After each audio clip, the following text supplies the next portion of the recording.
Update. Am I the a-hole for not giving stepdaughter's old room back to her?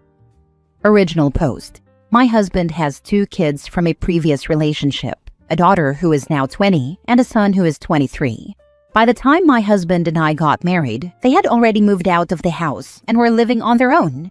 Because of that, our living space naturally shifted over time. We welcomed a baby boy last year, and since we needed a nursery, we converted my stepdaughter's old bedroom into our baby's room. It made sense because the room was the right size, close to ours, and we needed a dedicated space for the crib, baby furniture, and all the supplies. Fast forward to now, both stepkids suddenly want to move back in. My stepdaughter recently lost her job and can't keep up with rent at her place anymore, and my stepson has just finished college. Since he moved back to our city, he's looking for somewhere affordable to live until he finds stable work. Naturally, they both turned to us and asked if they could come back home for a while. I told them they are more than welcome to move back in, but there's a catch. They'll have to share my stepson's room. The reason is simple. Our baby's room is no longer a spare bedroom. It's not storage space, and it's not sitting there unused. It's our son's nursery.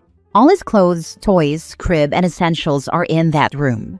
I'm not about to box everything up or rent a storage unit just to accommodate 2 adults who had already moved out years ago. They made their choice to leave, and I wasn't going to hold the rooms empty forever just in case. They didn't take it well. Both of them were upset and said I was being unreasonable, calling me an a-hole for not giving them the baby's room. They argued that they grew up in this house too, so they should have some claim to their old spaces. But the reality is they are adults now, not children. My responsibility first and foremost is to the baby who actually lives here full-time and needs his own safe space. I didn't shut the door on them. I offered them a solution, but it's on them if they don't like it. The way I see it, we're already doing them a favor by letting them come back at all. Now for the top comments before reading the update. Why are you having to be the bad guy? It seems like your husband's problem to solve, not the a-hole. Because they keep arguing with me while he is not around. He has made it clear that either they take that one room that is given to them, or they can just leave. Start turning a recorder on your phone when your husband is not around and the stepkids are. Make sure they do not notice, then show husband how they treat you when he is not around. Maybe he will realize they should not move back in. Maybe they can share a cheap apartment. I don't need to. He believes me over anyone. I just don't want to be that kind of stepmom. If I told him they are bothering me, he wouldn't let them stay here at all. Does your home have a basement? Where is your husband in this equation? It has an unfinished basement that needs a lot of work done and will cost us a lot. We have a baby. It's expensive. We don't have extra money to just finish the basement for them. My husband agrees with me. They can move in and refinish the basement. Give them the basement. They need a roof over their heads, not every comfort they feel entitled to. They don't have the money either. Also, it needs to be temporary. I don't want 30-year-old adults living in my basement. I don't want them getting too comfortable. Now for the update. I decided to just tell my husband everything they have been saying. I didn't want to say something originally because I didn't want to cause problems between them, but they are old enough to know exactly what they are doing, so they should also be prepared for the consequences. I'm going through a lot lately. I'm still struggling with PPD that just doesn't seem to go away. I told my husband that I will never ask him to choose between me and his kids, but I have to choose between me and his kids, and I choose me. My mental health is important. His kids haven't even moved in, but they are already here all the time and they keep arguing and nagging and pushing me to my limits, and I can't worry about them sharing a room. I have enough problems already. I told him I'm gonna stay in a hotel for a few days because I need to be away from him and his kids. This includes the little one. I just need a few days off from being a parent. He didn't let me leave and instead took the baby and left. He returned about an hour ago. He had bought some takeout for me. He asked how I'm doing and said the baby is with his sister and is doing well. He gave me the keys he had given his kids and said he took them away, and they can't just walk in ever again and need permission from now on. He said I should have just said something sooner instead of waiting until I got to my breaking point. He's gonna help his kids find a cheap apartment and some roommates, and he will help them with rent for a few months until they can afford to pay it themselves. They are not happy, but he is not willing to give them more. He and our baby will stay with his sister for a night or two so I can get some rest, but if I want them back sooner, I can just call them and he will return. We are finally gonna repurpose stepson's room as well. It will just be a guest room for now, but he wants to buy some bookshelves too, so we can have a library as well. Well, I guess that's all. I'm very glad your husband stood up for you and baby. Quite frankly, adult kids need to understand they can't keep running home every time life gets hard. Maybe they can run home, but they can't expect their rooms and stuff to be available, the same way as when they have been living there before. Exactly. The problem is not the kids going back home because of whatever. The problem is that they expect to be treated as children. I was worried there for a minute when you said he wouldn't let you leave and he took the baby. But he took charge and had your back. Focus in yourself, OP. Do try to find some balance. See a doctor about that PPD. You don't have to wait until you're in a deep low to find professional help. The sooner you get help, the sooner you can get out of that low. Right? The whiplash from being ready to go to war with her husband for not letting her leave, and then taking off with the baby, and then coming back down when he returns with support, solutions, and a little bit of a chastising for not telling him sooner. Best kind of whiplash though. But also, OP, please speak with your doc about PPD and take this opportunity to really rest. You don't have to carry everything alone, and you aren't burdening anyone by sharing what's going on inside of you. Take the help. This is the village people talk about. It's not only about help with the kid, it's about helping you too. Next story. Update. Am I the a-hole for not letting my brother-in-law bring his kids over the weekends he has custody? Original post. This is kind of a long story, so I will try to keep it as short as possible. My brother-in-law, he is bipolar, divorced, and the father of 2 boys, 2 and 3. When we first met, and for the first several years I knew him, things seemed to be okay. He was dating and then engaged to his high school sweetheart, and we would mostly see them at typical family gatherings, holidays, birthdays, etc. The first sign of serious trouble began one year at Christmas, when I made fun of him for believing that crystals were great for curing all of life's issues. Keep in mind he has a degree in microbiology. At that point, he just stopped talking to anybody in the family for a literal year. About 18 months later, he and his wife separated because he claimed she was enabling him to not have a job, and he wanted to get a job. And so, surprise, my wife told me the day he moved in that he was moving in. He hadn't had a job in the 5 years after he left college. I wasn't thrilled about this, but as my wife says, family helps family. About 5 months later, he got a job and moved back in with his wife. Not 2 months after he moved out, they announced that they were pregnant. When their youngest was 1 year old, something happened. He probably became manic. He had been self-medicating with crystals and weed for years, and he quit his job randomly, a job that was paying him about $80,000 per year. Almost immediately after this, they announced that they were pregnant with their second child. Because it was during the pandemic, he struggled to find a job, but finally found something running Ethernet cables at a factory. 2 months after his second child was born, he freaked out again, leaving his wife and kids and claiming that his second child wasn't his kid. He continued to work for 2 more months. Then he suddenly up and drove from Texas to Northern California, where he lived in the mountains and bartered with old burnt-out hippies. After 3 months of this, he moved back to Texas and in with his parents. He finally got on bipolar meds 3 months after he got back, and for some reason his wife, they weren't divorced yet, let him move back in. And then he sold his car, a '96 4Runner.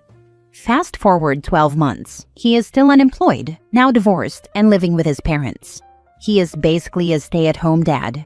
His ex-wife is a school teacher, and the only way for her to make ends meet is to be on food stamps. They are just now trying to get into an official custody agreement where he takes care of them every other weekend. He doesn't want to take them to my in-law's house where he lives because my mother-in-law is addicted to pills. This situation is really bad. She basically doctor hops to get more pain meds. She weighs at least 400 pounds and is now so desperate for pain pills that she has broken 2 toes in the past month. The issue is now that he wants to conduct his custody weekends at my house. My wife, I love her to death. She will drop anything to help anybody, especially family. She is basically the only reason my nephews have clothes. She, of course, is like, I am here to help whatever you need. I, on the other hand, am happy to help, but certainly not every other weekend, and not when that means I have 3 more mouths to feed. It's me, my wife, and 2 daughters, 11 and 13. While my wife and I do have a large enough house, we are struggling financially ourselves. We are behind on bills and live paycheck to paycheck. This has never stopped my wife from spoiling our nephews.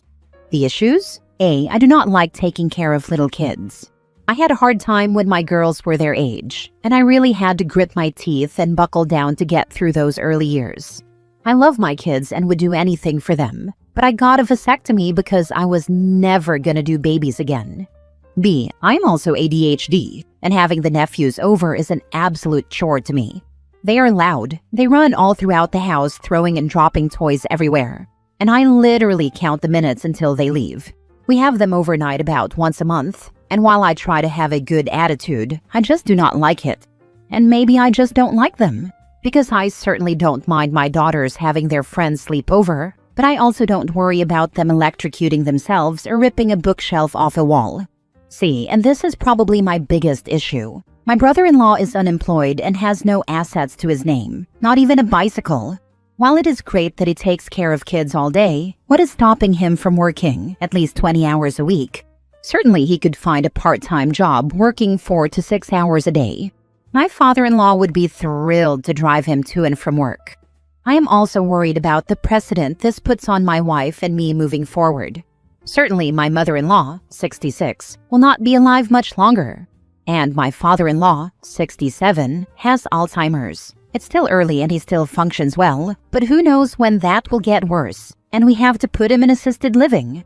What are my brother-in-law's plans once his parents can no longer provide a place to live? I am certainly not letting an unemployed 37-year-old man with a college degree move in. I don't need more children. I understand that he is mentally ill, but I feel like my entire outlook on this situation would be different if he was contributing financially to his family and kids. My wife thinks I am an a-hole for my hesitancy and not wanting to help. This situation makes me so angry, I am even considering going to therapy to try and work through it. So, am I just a complete prick? Now for the top comments before reading the update.